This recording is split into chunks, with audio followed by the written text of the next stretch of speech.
Bismillahirrahmanirrahim. Assalamualaikum warahmatullahi wabarakatuh dan selamat sejahtera adik sekalian.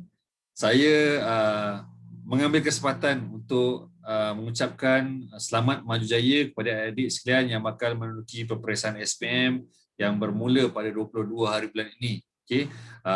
Terima kasih di atas sokongan adik-adik yang join kelas kami sepanjang kami menganjurkan program secara percuma iaitu tuition untuk membimbing adik-adik, membantu untuk mempelajari subjek-subjek teras dan juga subjek-subjek elektif yang terpilih.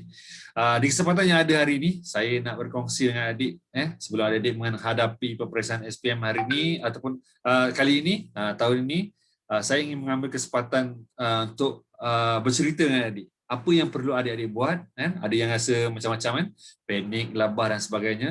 Saya nak membantu dan juga nak bercerita dengan adik tentang beberapa perkara menjelang kita nak menghadapi peperiksaan SPM ini. Okey, apa yang saya nak kongsikan kepada adik? Okey, apa yang saya nak kongsikan? Yang pertama adik-adik, apa yang perlu anda buat? Apa yang perlu saya buat? Okey, apa yang perlu anda buat bila adik-adik nak menghadapi peperiksaan SPM ni? Okey, ada 3 segmen ada 3 segmen yang saya nak adik-adik kenal pasti dan kena tahu. Okay. Yang pertama adik-adik, okay, adik kena faham sebelum peperiksaan apa yang perlu adik buat. Okay, sebelum peperiksaan adik kena banyakkan latihan. Membuat latihan ini setidak-tidaknya dia akan bantu banyak untuk adik merecharge semula apa yang adik pernah belajar. Jangan panik adik. Adik dah belajar daripada tahun lepas, 2020 adik dah belajar macam-macam. 2019 adik belajar untuk form 4, macam-macam dah ada dalam otak adik. So kita buat latihan ni dia akan recharge apa yang kita pernah belajar, dan kita nak bila kita recharge ni dia akan keluar balik, ingat balik. Bila latihan ni dia akan bantu kita ingat balik apa-apa yang kita dah pernah belajar. Adik-adik buat nota ataupun buat baca balik, dah tak ada masa adik, dah terlalu singkat. So buat je latihan. So macam mana nak buat setiap latihan ni? Okey, latihan ini adik mula-mula buatlah soalan-soalan peperiksaan tahun-tahun yang lepas. Okey, saya tak tahulah, saya punya perasaan ataupun saya menjangkakan bahawa kertas soalan tahun ini adalah kertas soalan yang amat mudah untuk adik-adik, sebab saya percaya orang nak bantu adik-adik untuk berjaya, dah dapat keputusan yang hebat. Dan saya macam percaya, macam rasa, tapi ini belum tentu benar. Saya rasa seolah-olah soalan tahun ini dia sama seperti soalan 2019. Semua mungkin dia olah soalan, dia mudahkan lagi. Sebab soalan 2019 semua pelajar dah tengok balik, cikgu dah revise. So dia kemungkinan senang lagi daripada tahun 2019 dan dia lebih kurang soalan 2019. Tapi adik, ini adalah jangkaan saya. Namun begitu adik-adik buatlah soalan peperiksaan tahun lepas supaya kita boleh recharge apa benda yang kita pernah belajar. Okay. Yang kedua ni adik, bila kita buat latihan 2B ni, kita buat seperti kita buat masa sebenar dalam exam. Kalau subjek tu 2 jam, kita cuba buat 2 jam dan kita cuba merasai seperti berada dalam dewan peperiksaan. Kita buat latihan ni ataupun kita buat soalan-soalan yang kita buat, beli buku latihan ni, kita buat seperti berada dalam dewan peperiksaan mengikut masa sebenar. Dek, kalau boleh kita juga bersedia dengan kad pengenalan, slip peperiksaan. Kita standby, tapi sebab kita nak rasa seperti dunia peperiksaan ataupun dewan peperiksaan sebenar. Okay? Dan ini step yang adik perlu buat. Bila adik dah buat latihan-latihan itu, contoh kita beli buku latihan, ada buku latihan, adik semak, okay? Periksa balik jawapan adik-adik, kita nak dapat markah. Okay? Periksa, yalah, kita bila buat, belakangan ada jawapan, so kita tanda, kita dapat markah. So bila kita dapat markah ini ataupun kita dah periksa dengan jawapan yang sebenar yang belakang, kita kena analisa jawapan. So kita boleh analisa jawapan kat belakang tu. Oh, aku salah jawapan ni, ini pun jawapan sebenar. Ingat balik jawapan yang sebenar tu. Okay, jawapan yang tepat. Kalau rasa betul ke jawapan ni, rujuk balik buku-buku teks anda, nota-nota yang cikgu pernah bagi, cek balik, dan akhirnya adik tolong cuba jawab semula. Bila adik buat banyak kali, adik ingat banyak kali, dia akan ingat dengan sendirinya. Dia akan ingat banyak benda bila adik buat banyak kali. Okay, latih 2B. Ini sebelum peperiksaan, ingat latih 2B bantu banyak benda untuk adik capai kejayaan. Betul lagi untuk jawab dalam peperiksaan. Yang keduanya adik, jangan lupa benda ni, slip kad pengenalan dan alat tulis ni, jangan lupa. Okay? Sediakan peralatan ni sehari sebelum. Okay? Kalau boleh siap-siap masuk ke dalam beg. Kumpul satu tempat, macam saya cakap lah, masuk dalam beg. Dan yang paling penting, tolong uji alat tulis ni. Ini ada kadang-kadang ada pengalaman, dia ada pen 3 batang, tiba-tiba dalam exam tulis-tulis tak boleh jawab. pen yang kedua tulis tak boleh jawab, pen yang ketiga tulis tak boleh nak keluar ink. So dia akan jadi panik sebab apa? Dawat tak boleh keluar. So nak jawab susah lah. Begitu juga dengan kalkulator. Kalau subjek itu memerlukan kalkulator, so uji kalkulator tu kalau boleh kerap, sebab kita tak nak dalam exam kalkulator problem pernah berlaku dik. So tak nak berlaku kepada adik, adik akan jadi panik. Jangan jemput panik, sebab panik ni boleh ganggu kita nak jawab exam. Alright. Saya tak nak lama-lama, saya nak ingatkan adik je. Okey, keperluan fizikal untuk diri adik, tolong jaga pemakanan anda. Please stop makan makanan fast food dan frozen sebab dia mampu merosakkan otak kita. Kalau boleh carilah buah-buah delima dan jangan makan makanan yang masam dan pedas. Dia boleh buat sakit perut dan macam-macam. So jaga pemakanan, sangat penting jaga pemakanan adik. Saya tak nak tengah exam tiba-tiba sakit perut. Kita tak nak makan makanan yang boleh mengganggu kita ataupun mengganggu otak kita sebab otak kita ni perlu berfungsi dengan secukup dan sebaiknya. Adik-adik, okey, cari buah delima. Buah delima ni kaya dengan macam-macam vitamin. Nak cari vitamin C sekarang, cari vitamin B ke, vitamin E ke, okey, sangat bagus. Tapi buah delima ni memang macam-macam vitamin ada. Makanlah kurma seperti mana yang disarankan, makanlah madu seperti yang disarankan, makan benda-benda yang boleh memperkukuhkan daya ingatan kita. Alright. Tolong tidur secukupnya. Okay? Jangan belajar atau tidur selepas solat asar. Okay, saya ingatkan sekali lagi, jangan tidur atau belajar selepas solat asar sebab ianya mampu merosakkan otak kita. So apa yang perlu buat waktu solat asar ni, antara solat asar hingga solat maghrib ni? Tolong buat badan anda berpeluh. Paling tidak adik buat aktiviti yang boleh buat otak anda berfungsi. Bukan ataupun otak anda rehat. Otak anda berfungsi ni memang otak kita berfungsi. Macam mana kita nak bagi otak kita ni ligat. Ligat ataupun dia bergerak dengan laju, dengan baik kan. Okay. Waktu petang ni, waktu asar ni, kalau kata adik nak menonton, bolehlah tonton waktu itu. Tapi janganlah keterlaluan. Jangan sampai gelak ketawa, menangis kan. Layan ustaz dengan nangis sikit. Jangan keterlaluan. Tapi adik kalau boleh buat aktiviti-aktiviti yang boleh berpeluh ataupun paling tidak. Pernah tengok tak cerita Tiga Abdul? Kan ada dalam cerita Tiga Abdul yang main ketuk-ketuk sebelah lagi gosok macam ni. Ketuk-ketuk gosok macam ni kan. Kemudian dia tukar. Tak. Ataupun yang apa dia panggil ni. So buat aktiviti ni supaya otak kita ni fokus kepada pergerakan. So ini antara aktiviti yang kita boleh buat selepas solat asar hingga waktu maghrib. Jangan tidur, jangan belajar. Please. Ini sangat penting sebab dia boleh merosakkan otak kita kalau kita belajar ataupun tidur pada waktu itu. Alright. Seterusnya jangan buat aktiviti lasat yang berisiko. Please jangan cederakan diri adik. Jangan pergi main bola sepak, naik motor, buat wheelie semua, jangan. Okay. So ada kat rumah, sekarang pun PKP kan, PKPB ke apa, duduk kat rumah, rehatkan diri, tenangkan diri. Okay. Dan kalau boleh tidur awal, bangun awal. Bangunlah pukul 4 pagi ke, pukul 5 pagi ke. Malam tidur awal sikit. Pagi tu bangun sebab kita dah akan ready. Kita akan rasa ready. Tidur awal, bangun awal. Alright. So, bila kita ni nak exam ni. Okay, sebelum exam. Okay. Kemudian kita nak bertolak ke sekolah ni. Bertolaklah awal ke sekolah. Biar kita sampai awal daripada kita panik sebab lambat. Okay. Dan bila berada dekat Dewan Peperiksaan, bila dah masuk sekolah sampai awal ni dek, apa yang penting adik-adik, relaxkan diri, bertenang. Ada banyak teknik pernafasan, tengok dekat YouTube, macam-macam teknik pernafasan dek. So relaxkan diri adik, jangan panik. Jangan terlalu fikir, alamak aku tak ada masa.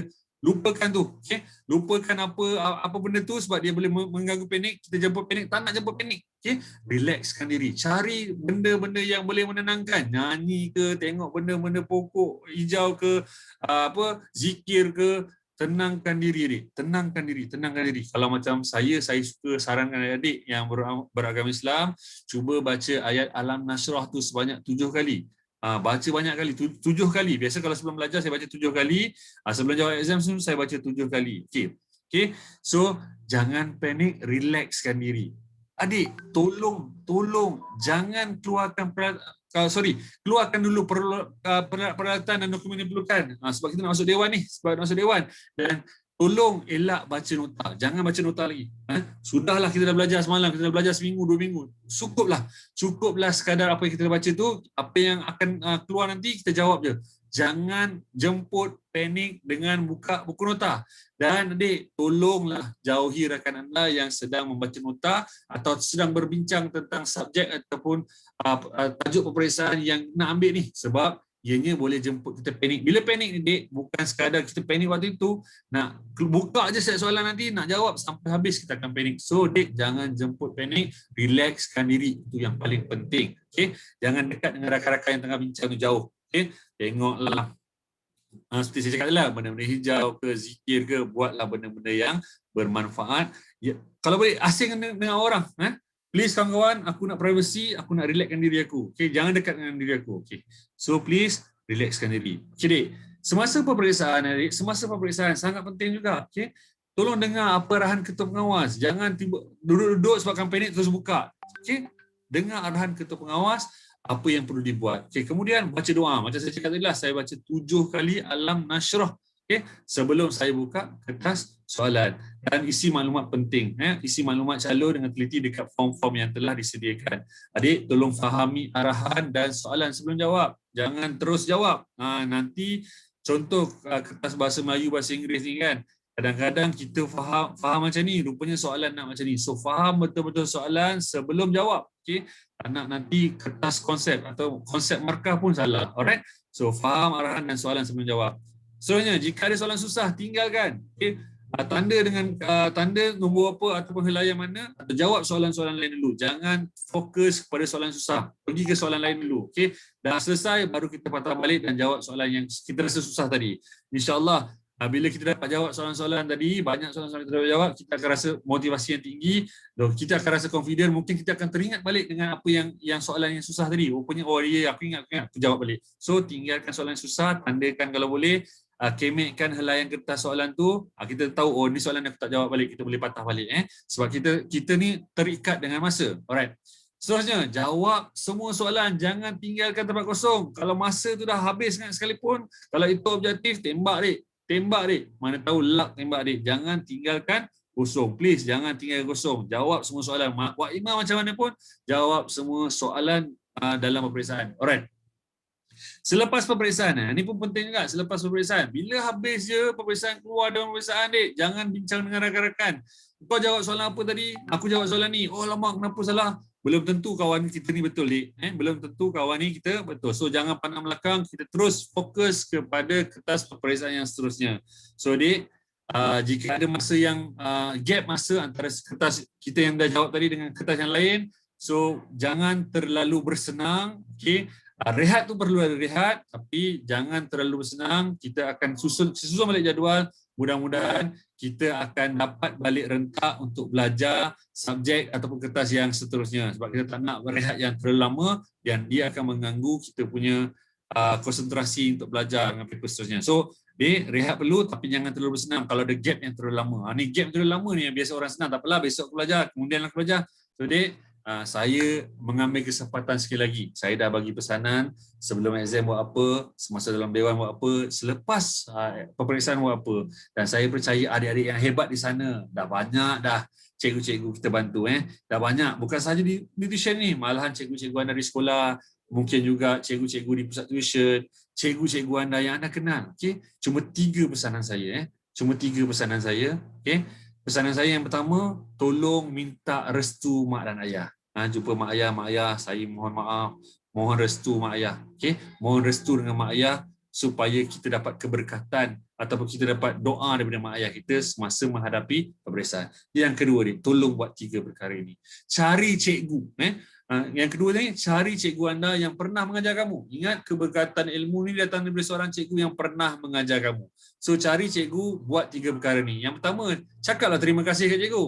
Cikgu, terima kasih cikgu dah ajar saya. Cakap terima kasih. Dek, saya tahu ramai pelajar yang selalu cakap terima kasih. Apabila kelas dulu, habis kelas biasa kan cakap terima kasih cikgu, tapi ramai yang tidak ikhlas. Di hatinya tidak ikhlas. Cepat keluar cikgu kan. So kali ini kita dengan ikhlas cakap terima kasih cikgu. Yang kedua, Dek, tolong cari cikgu anda, minta maaf. Cikgu, saya minta maaf. Sebab apa? Kita manusia, kadang-kadang kita terlepas pandang mungkin secara langsung atau tidak langsung kita pernah menyinggung perasaan cikgu kita. So jumpa cikgu ataupun kontak cikgu, cikgu saya minta maaf cikgu, doakan saya cikgu.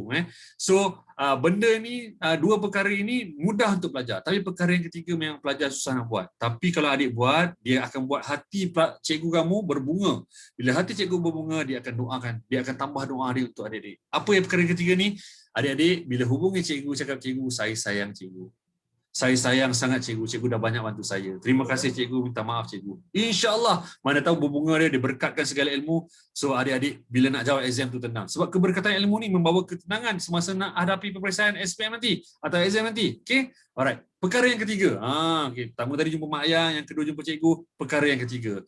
Hubungilah seberapa ramai adik. Kita ada medium banyak. Facebook, IG, YouTube, TikTok, WhatsApp. Okay? Buat satu teks cakap Assalamualaikum warahmatullahi wabarakatuh. Saya Ahmad Badli bin Haji Badruddin bakal meneruki peperiksaan SPM hari ini. Saya ingin memohon rakan-rakan untuk mengampunkan dosa saya, tolong doakan kejayaan saya.